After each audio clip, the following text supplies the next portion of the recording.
Welcome to our podcast. It's not prod. I can't. It's pod. I think I need a speech language pathologist right about now. Let's try that one again. Hello, SLPs. Welcome to True Confessions with Lisa and Sarah. Okay, can start confessing now. This is so cheesy. Hi, Lisa. Hi, Sarah. How are you today? You know what? No complaints here. Good. I like the attitude. It's a winning attitude, Lisa. So guess what? What? We have somebody that's here with us. I don't believe you because this confessional is very small and I don't see anyone. Well, technology is a beautiful thing, and we have brought her in virtually. She's on the phone. Say hi, Meredith. Hi, Meredith. Hi, guys. How's it going? Good. This is so fun. We are so excited to have you in the confessional, even if it is just in spirit only. Like an angel. You're a speech angel. Right. Sent from above. Yeah, I want to be there with you guys. I want to come down there and sit with you in the room and eat snacks and kick our feet up. It'd be so fun. I don't think we'd accomplish much, but we'd have a great time. We don't have that in the budget quite yet, but once we build up the travel budget, we'll get right on that. I think Sarah will send over her private jet. Yeah. Perfect. We'll have snacks on the jet. We'll make sure you're very comfortable on the way here. Yeah.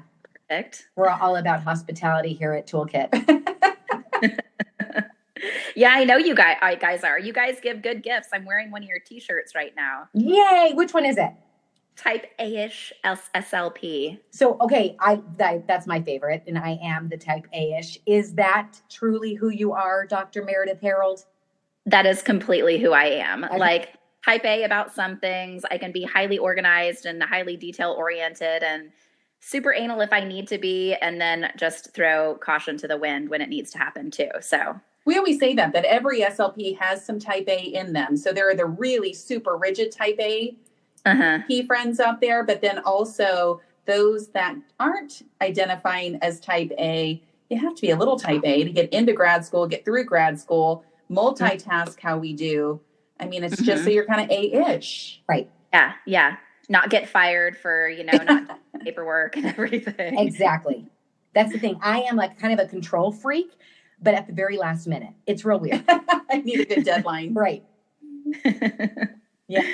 So we are so excited. In our very first ever podcast, we actually told our 3 listeners, however many I think there's 3, and we told them that you were going to be coming in here someday. And so we're glad we're not liars.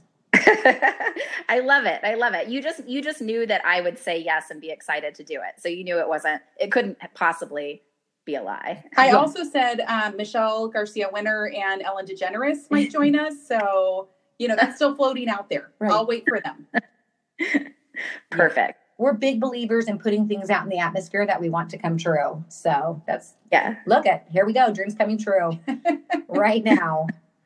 But we are really excited about this one. The entire reason we started a podcast was we really wanted to be able to talk about uncomfortable things or things maybe people don't openly admit to, but that are important. And so that we can really share with people that they're not alone, that we all have these same struggles. And so I think as practicing clinicians, research is something that comes to the forefront of my mind on the things that, my confession would be, I don't always read the research. And sometimes I just do things because I know they work. Yeah, I was going to say, my confession is that I judge Sarah for not doing a PICO question every day in her treatment. Right. Oh, man. Yeah, there is so much shame and guilt around evidence-based practice and research for SLPs. And I completely agree that it's something that's not talked about very, very often, because what happens is SLPs are told by somebody to do something, whether or not it's at a conference, on social media, in a textbook, in a CEU course, and the SLP responds by thinking, okay, I have to do that. I have to know that. I didn't know it before. I guess, add that to my to-do list. And it's just constantly piling on of guilt sometimes when it comes to the research. So yeah, my confession is I like to say I was basically raised in academia because that's where I started my career. And after my PhD, I went to work as an SLP. And before that, I honestly thought that SLPs who didn't know the research and didn't use evidence-based practice just weren't trying hard enough. Like they weren't putting it at the top of their priority list. They weren't setting aside the time to get it done. And if they would just set aside, a couple hours a week, it would be a non-issue. But then when I started practicing as an SLP full-time with a PhD, I realized that that is bananas, like completely bananas. Unrealistic. Yeah, no, it's funny because I had the same feeling about my cousins are a little bit older than I am. And I remember when they were mothers before I was, and I'd go into their house and I'd be like, that's your job. You're a mom and a wife, and like your house should be clean because you don't have How hard could that be? Right. It's just like, that's your job to watch the kids and clean the house. And then I had my own kids and I was like, oh, okay, well, maybe that's not as easy. Yeah. A little perspective when you have that shift of walking in somebody else's shoes is huge. So it is. What do you see as some of the barriers? I can tell you just from my perspective, what I think barriers are in general in our field that make it difficult to do anything. It's actually incredible the things that we do accomplish we're holding down a full-time job. But what did you see as some of the huge barriers to clinicians not being able to implement or know the research? Yeah. Well, let me start with kind of like a little bit of background about myself so that you know what skill set I had going into being an SLP, because I think that's another really common misconception is SLPs think that if they don't know and understand the research, it's because they're lacking a skill set. So basically, I started doing research as a sophomore undergraduate. I was one of those like crazy students that fell in love with research really early on and started working in a bunch of different research labs. I also was at an R1 institution, meaning like one of our top research universities. So there was constantly a lot of research going on. Like I applied for and won my first internal grant as a sophomore undergrad. Wow. Because I was so into it so early. So after my undergrad degree in communication sciences and disorders, I immediately applied for a PhD position. I wasn't really interested in doing clinical work. Like I had this idea in my head that I was going to be a scientist and I was going to create tools that would make SLPs' lives easier and, fix our clients faster, right? So I was like, okay, I know the path to that. I'm going to get my PhD as fast as possible, get it done, doing as much research as I possibly can. And so I essentially was in academia for a decade. I never left school, and it took me 10 years from when I entered my undergraduate degree until when I graduated with my PhD. Wow. I got my master's degree along the way. So basically the only clinical experience I had was what like a graduate MA student would have, right? Mm-hmm. Like doing your practicums and, externships, that type of stuff. So toward the end of my PhD program, normally what young scientists like myself would do is go on and get a postdoc, which is a 2-year position, approximately at some other university that's considered kind of post PhD training. And then after that, you apply to become a scientist, right? So, for personal reasons, I decided I didn't want to do a postdoc. And I don't know if you guys want my entire life story here, or the abbreviated version. Okay. I want to know what you ate for breakfast this morning. Yeah. Okay. So yeah, let's do it all. So basically, toward the end of my PhD program, I had broken up with a boyfriend that I had throughout my entire college career, started dating other guys, and ended up falling in love with my current husband, right? He and I got married toward the end of my PhD program. So what happened for me is the decision I was faced with is, okay, I love doing science and I love being a PhD student, but as soon as you have to make that transition and become a postdoc, here's what it means. It means that you're moving somewhere else in the country because it's generally frowned upon to do your postdoc at the same institution where you were trained, because that doesn't count as extra training. You have to go get trained by somebody else, right? Frowned upon by whom? Yeah, I've never heard that.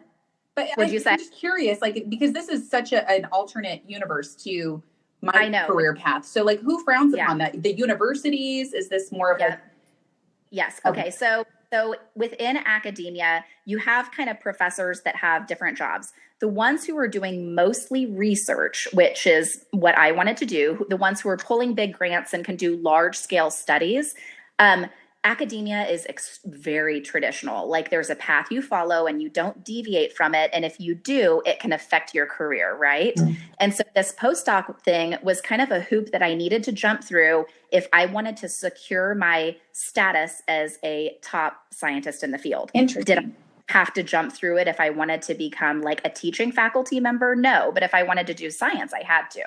So basically, what I needed to do for my career in order to stay as a scientist conflicted with what my husband needed for his career. If I were to move him across the country for 2 years and then move him again to take a university position right after that, it would have killed his career and the trajectory he was on. So I made the decision at the end of my PhD program that I wasn't going to do a postdoc. And my supervisors flipped shit. Am I allowed to swear on your podcast? Please. We encourage it. Okay, good. So, because I'm currently a like university faculty member again, and I do know how to like audit my speech and use things like crap and bummer if I have to. Bummer. Okay. So anyhow, so basically I was like, all right, so this postdoc thing is really screwing me up, right? This postdoc thing is not working with my personal life. And so how about I do something else? How about I just work in the city that I'm already in, where my husband's job is flourishing, and work as an SLP for a year or two? And my scientist advisors were like, no, that'll kill your career. You can't do that. You can't do that. You can't do that. You'll never be reaccepted into academia. Is this a traditionally male-driven kind of like what do you think the balance is percentage-wise of men and women who have made these decisions? Because this sounds kind of male-centric a little bit. Yes, academia is very male-centric. Like the way everything is structured is based upon the idea that the faculty member is basically like the professor is like the breadwinner, and that whoever his family members are, they just follow him wherever he needs to go. In our field, we have a lot of females, but they still have to, follow this kind of traditional path if they want to secure a research career. So anyhow, so just the idea that it was frowned upon for me to go work as an SLP for a couple years just sent me through the roof. Like I went berserk. It made me, berserk in my own little head, like crying at the end of the day at home because I was like, what am I going to do? What am I going to do? Like, and it started to make me feel like, forget this. Like if it's so bad for me as a scientist to go work as an SLP for a year or two, when I'm supposed to be basing my career upon building tools for SLPs, like screw that. Like, I'm going to prove y'all wrong. I'm going to do this anyway. And if it kills my career, then I don't want to be in that career anyway. Yes. So we like your little risk-taking self. Little badass self. Yeah. Yeah. So that's what I did. And when I did it, I honestly didn't know how long I was going to be an SLP for, because I didn't know if I was going to like it. Like I had never viewed myself as a clinician before. And so I was like, well, this will be an experiment. Worst case scenario, I do it for a year and then go find a faculty job somewhere. Right. So, it was hugely eye-opening. I thought that with a PhD and with all the training I had, because I was so, learned and basically knew by the book. So learned. Knew all this stuff. You know what I mean? Like I had that degree. Like I should know what I'm doing. I thought that I would be fine. Like I understood that there might be some like growing pains or whatever, but I thought that I would mostly know how to do everything. You're an expert. You are walking in as an expert, which I didn't feel like that when I walked in. Right. Yeah. Right. So no, I didn't know how to do anything, and I was a hot mess.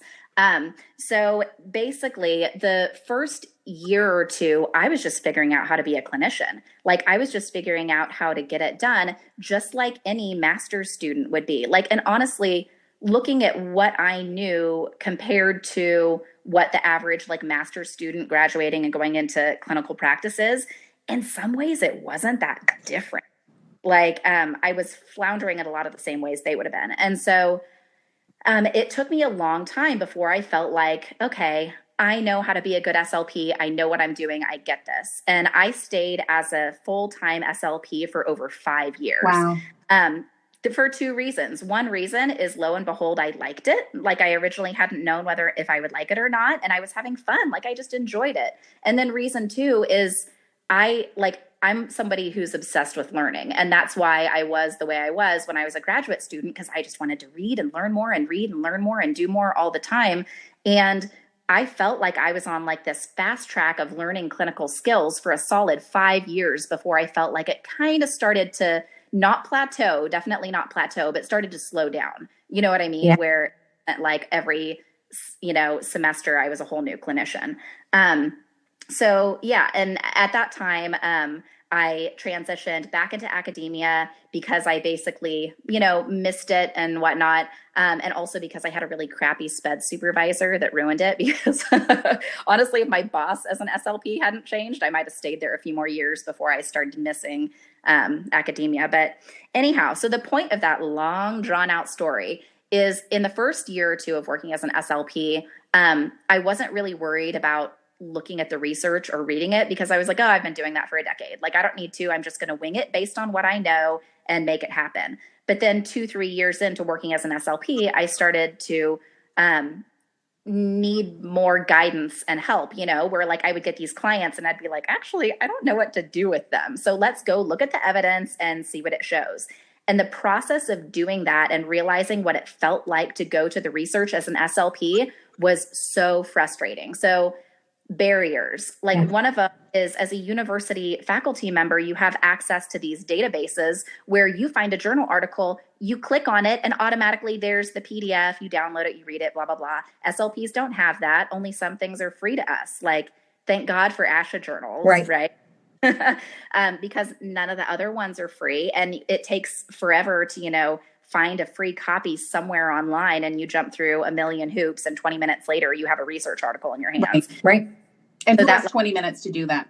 Yes, you're exactly. Looking at research, you're right. Pat yourself on the back, because it is, it's such a time crunch when you're actually working with your caseload of students that, I feel like that's where I felt really comfortable hopping online and looking at ASHA journal articles. But did they always give me the information that I needed? Well, and there's nothing that pisses me off more than when I finally think I have found something that's going to help me and I got to pay $30-$50 for it. Like, yeah, get it.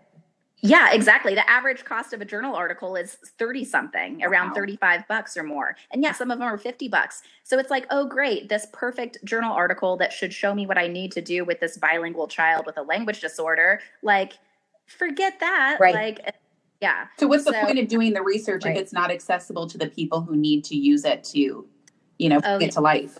Yeah, we could do a whole other podcast on this. Right. But I'll tell you this, fun fact. When you pay that $35, it goes to the publishing giants, not to the scientists. Scientists give their work for free to publishers who publish it in journal articles. So that $35 doesn't go to anybody that you probably want it to go to anyway. Yes, and I just saw this on Instagram because it was an actual author who said, just email me, I'll send it to you for free. So is that true? Is that the way to do it? Oh, yeah. So there's several ways you can find free journal articles. So first tip, if you're looking for it, Google, not in Google Scholar, because Google Scholar is going to take you places you have to pay for stuff. Google the title of the journal article.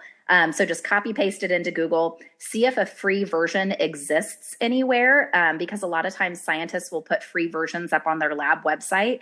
And so you can go straight to it. Or there's also apps that you can download, like one called Unpaywall. And if you download that and install it like in your Google Chrome browser, it'll send you straight to free versions of things. The other option, if those two don't work, is to just email the scientist. And scientists, like, they're doing it because they want to advance our field. So as soon as an SLP emails them and says, hey, I think I can use this research with a client, they do a little happy dance themselves because they're like, yay, somebody's using my work. Of course you know. Yeah. So good to know. Yeah. And I know we could spend all day on that. I do want to go back for just a second, because like while you were talking about your experience as a clinician, like all I kept thinking is like preach hands emoji, like this is it, and here's the problem is that only because you went into the field did you see that huge disconnect. And we know this. I mean, we're in the trenches, we've experienced it, but there is such a huge division in the PhD level clinicians and the master level clinicians. And so I think that adds a lot to the guilt and the shame and the things that we feel. And I think more than anything, even if they were practicing at some point, they're so far removed from it. They really don't know what it's like. They do not understand what it's really like to be out there, and they're the ones telling us what to do. Because the role of an SLP changes. Even I think of our primary experiences in the schools, and I think of about every 5 years, all of the demands and the workload shifts and the mandates for paperwork and things just change. And I only knew, I know in my program at Arizona State, my grad program, we did have one professor, Dr. LaPointe, who did the same thing that you did. He went through, got his PhD, and then he went out and worked in a hospital for several years and then went back to education. And he made that as a conscious choice of, like what you were saying, like, I want some sort of real world application to the work that I'm doing. And and put it in context of real people, because that's how I feel even with my training. I always say that I'd love to go back to grad school now that I've had so much experience with students and clients, and have some way to connect that learning to a real person. And Sarah actually went through a really cool program at Arizona State University where she got to do just that. Yeah, I worked while I was getting my master's. And so I knew what I didn't know. And so I knew, I could go in and really seek that information from people that obviously were experts in the field. And so I loved it. And I loved this like real world application to things. Because even the internships and things that we do, those aren't even that realistic, because ideally, it's very best practice, right? We're being supervised. And even when I was doing the clinic at ASU, the professors are walking in, or my supervisors are walking in and correcting things, and telling me what to do on the fly. And the paperwork and the procedures are all very specific and, best practice. But then you go into the real world, and all of these other things contribute to what that job is actually like. And so the fact that you've experienced both is the exact balance I think we need. And there's not enough of it. Yeah. Yeah. And I think that uniquely, like the fact that I experienced it backwards, like to me, that's the thing that makes it different. We have a lot of PhDs in our field who did work as clinicians, but they worked as clinicians before they got their PhD. Yes. So they have this idea that like, oh, I remember what it was like when I worked as an SLP from like 1989 to 1993. Like that was several years. That's fine. Right. But then they got their PhD, and it's so easy to, if you get your PhD after working as a clinician, to be like, oh, now I've got this skill set. Now it seems so easy to do research, and they forget, they just forget. And, that's actually one of my biggest fears. So, now that I'm back in academia, the last time I treated a client was 2016, maybe. And I already feel myself losing perspective. So it's only 2018 now, right? I was working full time for 5 years, just 2 years out of working as an SLP and back into academia. I already see myself losing perspective where, like, for example, when I'm in classes and teaching, graduate speech sound disorders, and a student asks me for an example of something, I can't come up with examples as fast. Like, I have to create pretend imaginary kids in my head because I'm having to rely upon memory, and it's not working so well anymore. Yes. I create friends that way too, though. Yeah. So that's okay. Yeah. But so when, I guess for clinicians that are out there though, you have the perspective to even say that I'm losing perspective. So I think where it gets really hard as a practicing clinician is when we're working with individuals that are maybe at a PhD level or at our national organization level that are just being told to do things. And then you basically feel like an asshole because you are not doing it, or you feel like you don't have the time, or something has to go. And I don't have time to do a PICO question for every problem that comes across my desk, because that happens every day with almost every student on the caseload, that you have to just sort of use your clinical expertise in the moment to problem solve and get through it. So I guess that's what are some solutions that SLPs can do in a more real life perspective without doing a PICO question? What does PICO stand for? It stands for Population Intervention Comparison and Outcome. I have that memorized. No, you Googled that. No, it's memorized because I do it every day. I was saying that I do it, but Sarah doesn't. I haven't done it since grad school. I don't even think there was a PICO question when I was in grad school. I straight Google, how do I help a student with blah, blah, blah, blah, blah, blah, blah. And then she stumbles across that time-loved resource, SLPs for Dummies, Speech Therapy for Dummies. And then she goes and does it. Yeah, I haven't done a PICO question since I was in my master's program, and I don't make my students do it either.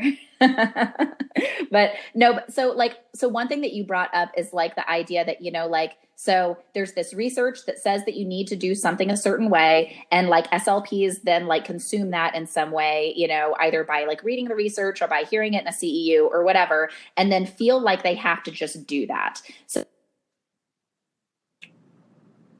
we lost you for a second.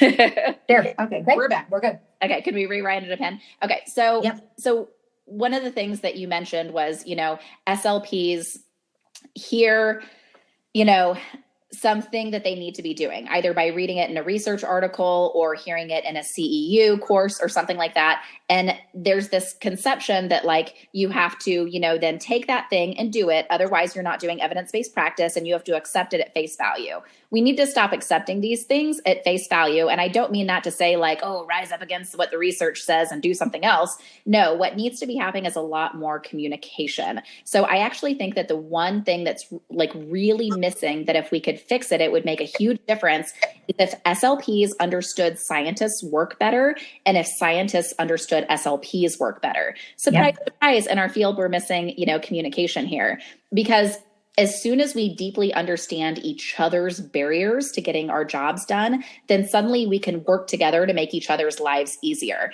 So like there's a lot of ways that like the research is presented to us that is to the advantage of scientists, but not to the advantage of SLPs. Like we don't need the research presented to us in the same way that scientists need it presented to each other. Like, have you ever gone to a conference and been like, so is this talk for like your scientist buddies or is this talk for SLPs? Because all of them, your audience right now. It almost needs to have a block at the end where it talks about, what does this research mean and for future research and questions that need to be answered. That's fine. That's that researcher to researcher speak. What there also needs to be is a section added clinical applications and the top 3 takeaways or whatever from the study that we did. Yeah. And then I would just read those bullet points. Because whenever I do pull up research, and I will not say I never do, I do, but I literally go straight to the bottom. Yeah. And see what the outcomes were. And then I try to like sift through and find out what the actual treatment was. So if the outcomes are good, then I go sift through. I do not read it word for word. I never have, and so I love what Lisa suggested. There just needs to be, here's the research. It worked. It was a good study. Here's the treatment. But there kind of is now with your, the informed SLP. That's what I think is so work that you're doing to bridge that gap between research and practicing clinicians.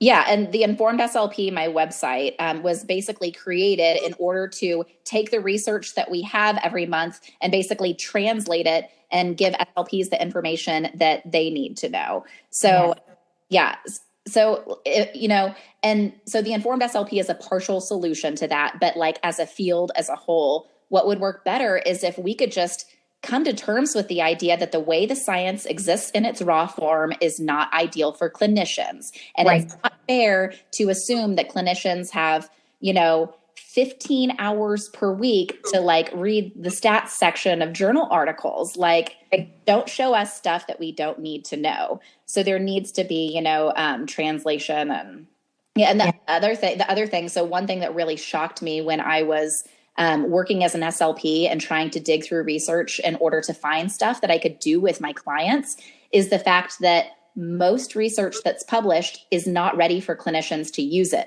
Right. So you'll have an article with a title that says something like, bilingual language assessment. And you're like, oh yes, bilingual language assessment. Like somebody tell me how to do this. And then you start to read it. Wait a second.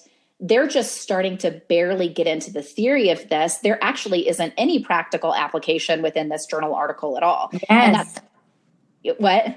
I know I'm saying yes, because, and I had that as a question I wanted to make sure I asked you is, am I missing something, or is there a huge lack of research that has clinical practice? There's a huge lack of research that has practice. So there's multiple reasons for this. So this isn't necessarily a bad thing. And it doesn't mean that the scientists in our field have lost their minds and are doing ridiculous studies. I mean, sometimes you do find that, but that's not the majority of them. Instead, it's a couple things. So historically, if you like flashback like 10 years, 20 years, our field was still in its infancy in a lot of ways from a clinical perspective, where most of our scientists were just trying to build up a theory of like understanding disorders. So they were just trying to figure out like the difference between a child with dyslexia and one who doesn't have dyslexia. What does it mean when a child is, a stutterer? What do those behaviors look like? And they were really just trying to like deeply understand the disorders rather than deeply understand treatment, because we just weren't there yet. And honestly, so I was at a conference just a few months ago where a lot of the top people in our field and like leadership from ASHA were there. And they were somebody, her name is Margaret Rogers. She got up and gave a talk discussing how, one thing that they're observing is the newest PhD students and the newest graduates are all starting to want to do this like clinically applicable research, because that's now where our field is. That's where cool. We've built a lot of the theory up, but now we're at the place where it's time to start, buckling down and doing more treatment research. Hallelujah. Research. Yeah. So here's the thing though. So like SLPs can say that and be like, oh, come on, get it together, do treatment research for us, please and thank you. But it's incredibly expensive and difficult to do. So, talking about understanding like barriers both ways, like it is really hard for somebody who doesn't have, $1 million grant to do treatment research. So then there shouldn't be that shaming then on that side of like, I see this even in the, in some of the Facebook groups where it's like, well, that's not EBP and blah, blah, blah, blah, blah. Well, if there really isn't enough resources and research out there for some of these treatment decisions, we certainly shouldn't be using that as a shaming kind of tool then too. Oh, totally. Yeah. And that drives me insane. Like when journal articles and our science and all of that stuff is used as like a power play to basically be like, I'm a better SLP than you are because I know this one study that, shows this thing and it shows that what you're doing is wrong, blah, blah, blah. But like realistically, there's a lot of research that is incredibly valuable to clinicians that clinicians do need to know. However, say you knew all of it, like say hypothetically you knew everything the research showed, you still couldn't operate as a clinician because there's not enough. You would be able to use that to inform a portion of what you do during your day, but you still would have to be problem solving independently because we do not have enough treatment research to dictate what we do. Right. And part of the EBP three-legged stool is our clinical experience, right? Like what we're learning in what we're working. Yes. And we're getting to a point now. So like, more treatment research is being done. Who needs to be involved in that is clinicians. Mm-hmm. Yes. Because it's being done by scientists who've been heavily encouraged within their field to never leave the lab, just like I got in big trouble when I acted like I wanted to leave the research lab, God forbid. And so they need to be communicating with SLPs. We need to get to a point where like designing of studies involves SLPs from the get-go. Yes. And scientists need to start to realize like, you can't come up with these ideas for treatment research sitting in your office when you haven't worked with a client in a long time. You would be able to catapult your research so much farther and faster if you would ask for feedback from SLPs. And I want to see more of that happening at our conferences. Our conferences can't be this thing where like PhDs stand up on a stage and tell SLPs what to do, and then the SLPs walk out of the room. Have you ever had this experience where the SLPs walk out of the room and they're like, I don't know if I'm going to be able to do that. Goodbye, and basically every time. That's how I feel like the majority of the conferences are. And so we really, really struggle with that is I see a topic and I think, oh, this is something I need, so say it's apraxia. That's an area that I've got students who struggle with this, and I want to really walk away with some valuable tips. And I go to this 3 to 6 hour presentation, and I'm lucky if I walk away with anything that's actually applicable that I could use tomorrow. Yeah. I'm lucky, because most of it's going to be theory and the research that supports whatever it is that they're talking about. And then maybe at the last hour, do I actually get some practical tips? And then it's rushed. It's always like the last 10 minutes. Yeah. It's rushed through. It's all the theory. And then you might want to do X, Y, and Z at the end if there even is that part included. Yeah. I almost look at it though, like how we talk about the software that we created with SLP Toolkit, that we aren't tech engineers that just geek out on the technology. We are doing this to solve a problem. And that's what I think, like if the research could take that shift too, that it's not just researchers geeking out on everything that they can study, because it's cool to other researchers, but if it can really kind of shift that focus to how you said that research on the problems. Right. And give us those bullet points of, as clinicians, what does this mean for us and the population of students or adults or whatever that we're working with. Yeah. Well, one way to think about it is so all of these studies that are being done, imagine all of these studies that aren't quite clinically applicable. It's kind of like building up something that can be used in a clinical situation is kind of like building a brick wall, which I feel like I can't say building a wall anymore. It's like putting things on top of one another. But all of these bricks matter, because you can't get to the point where you have a nice solid study that shows you what to do with a child until you have all of these steps that come before it, right? So when we talk about these studies not being very clinically applicable, and the scientists who do them maybe not having all that much experience with clients, and therefore there's a disconnect when they present at conferences.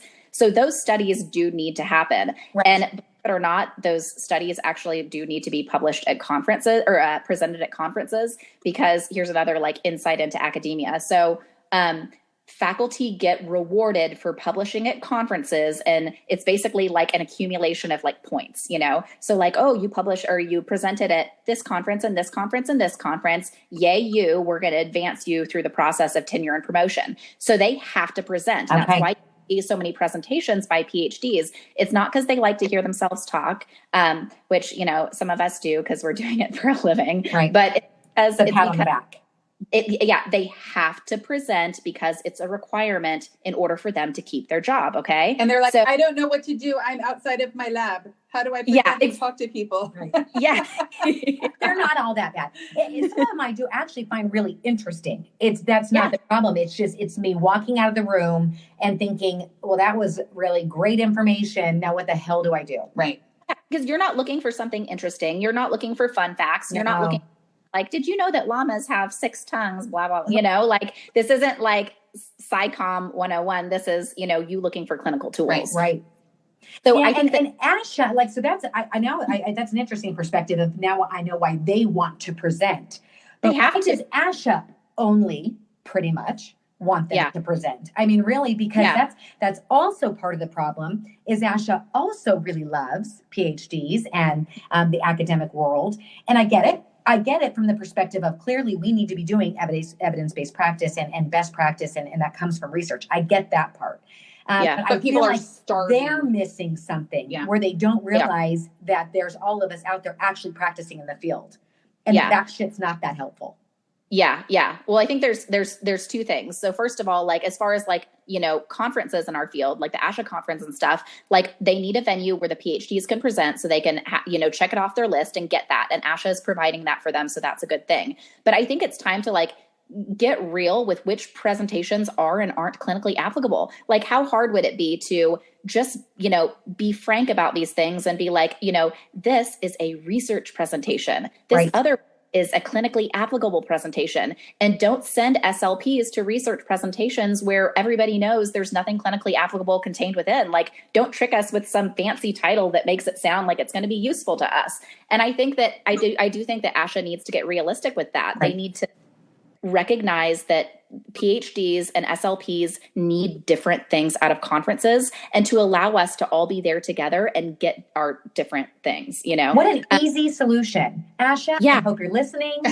In the brochure, if you could just put a little note that says, I'm going to get some clinically relevant information. Yeah, like clinically applicable. Yeah.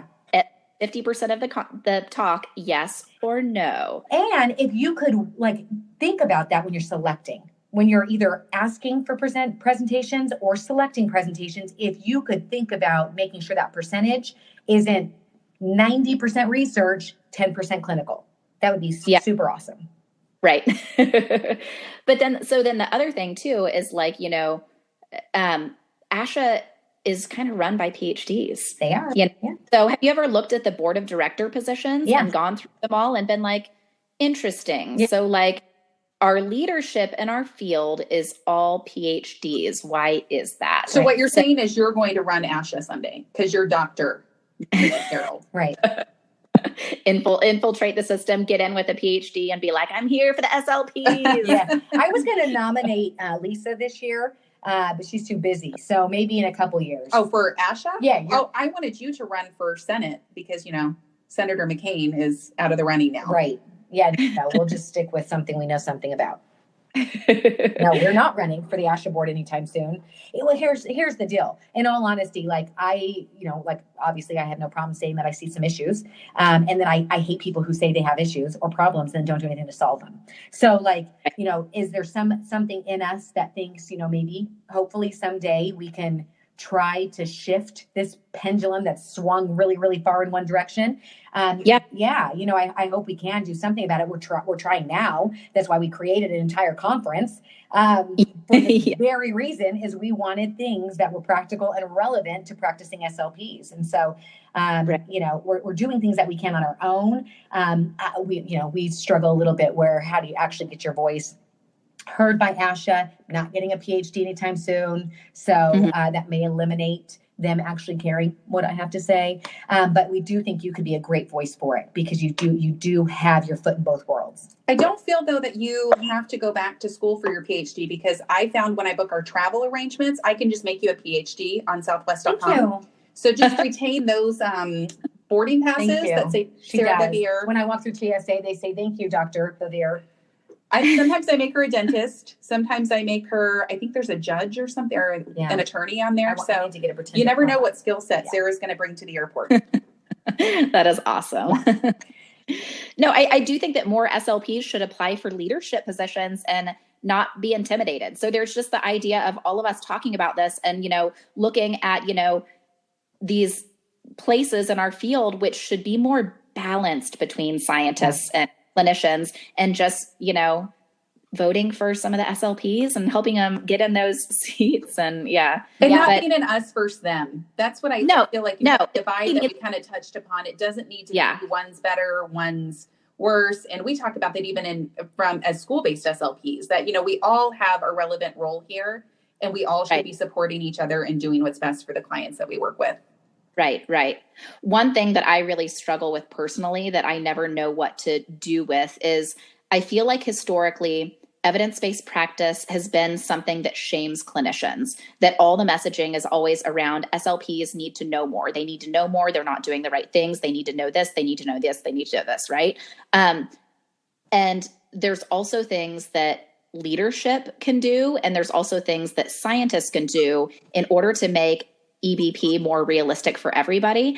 But then sometimes like I wonder if all I'm doing is shifting blame. You know what I mean? So like, rather than being like, if SLPs were to do more of this, like sometimes I feel like when I start speaking about things like, well, if scientists were to do more of this, that really, am I fixing things or am I just shifting the blame to all sorts of people? You know what I mean? Right. But it isn't anybody's one blame. I think even when you touched upon the fact that there just isn't even enough research out there. Clinicians are doing the best they can with the information they have. Researchers are doing the best that they can with the information they have. And it's still a very, you know, growing field. And I love that you say that focus is shifting towards the clinical application versus just the foundation of disorders, because that's, you know, ultimately we'll get to where we need to be. But I get what you're saying. It's like, you figured out the problem. But, you know, are we just going to talk about the problem all day, or do we actually have solutions, you know, like some action? Exactly. And I think that it's difficult for me because I do think that you have to identify all the barriers clinicians face and all the barriers scientists face. You have to identify all the things that they could be doing and aren't be doing and really look at them realistically. And that's how you find solutions. But it's also tough because, you know, you also don't want problem solving to be this like negative thing where it's like, nobody's doing anything right. You know what I mean? Yeah, so, that's one thing. That is another question I had for you too, is because I also love to learn. I actually will take any professional development class that I think is interesting, and I like to go to the conferences, and I actually could geek out on all of that stuff. And so continuing education is not a problem for me. And so in one area, I do feel like I am like informed on what, you know, is new or information I need or things that are happening or you know, in that way, because I'm going to, you know, I'm doing these continuing education opportunities. Yeah. I'm not diving through journals. So, you know, is that enough? You know, is it enough for me to just actively be seeking, you know, courses and information that way? Or do I need to be reading those journals that come in my mailbox? Yeah, well, that is a good question, because here's the tricky thing. The journal articles go through a very strict peer review process that makes it so that if you're looking at top journals, you basically know that it's good data. CEUs, even ASHA approved CEUs, it's not a very strict process. So some of the continuing ed courses you can take are really good. Others, though, you can have some kind of funky things, you know, squeak by and get in there, where you might take a course from somebody who has no idea what they're talking about. Yeah. And if you're not at least kind of familiar with what the research shows, like in the journal articles, you might very well be taking courses from a bunch of people who are totally leading you down the wrong path. Yeah. So so I don't know. It's hard because I do think that like continuing ed courses are obviously much more engaging and realistic, and a lot of times a better idea than reading a whole stack of journal articles. But you can't just rely on continuing ed courses without at least kind of knowing the evidence.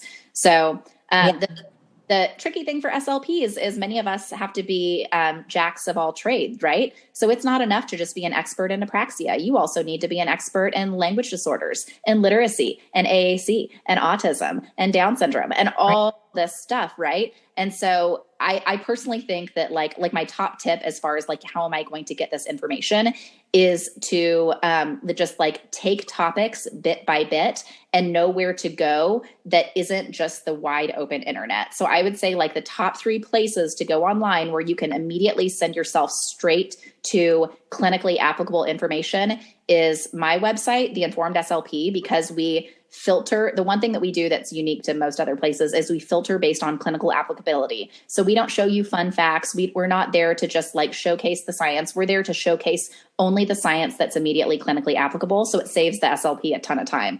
Yeah, we use your service. I am going to say we want to give a huge shout out for it. And in fact, we came across you years. When did you first start? About 3-4 years ago? 2016. 2016. Okay. Yeah. I remember finding you for the very first time, and we actually mentioned you when we had done a presentation, because I thought, oh, hallelujah, finally. Thank you. Because like I need somebody who's going to tell me what I need to know, and in a way that makes sense to me. Because half the time I'm reading the research, the journals, I'm doing a lot of scanning to get to shit that I care about or that makes sense. Half the stuff I'm like, I don't even know. And so we do use your service. We love it. It does make me feel like even every time you send out the new thing that you've got the newest articles up, the first thing I do is I go through them, and in and of itself makes me feel like I know what's happening right now. And you're doing more than you had done 2-3 years ago. Yeah. Because before you, I did do research on, like, if I had a student that had something going on and I wasn't sure, I did do what I needed to do to find the information. But your kind of the flip for me is now I'm looking at things I might not have looked up, but I do need to know because it's relevant and it's information that's happening now and it's updated and all of those things.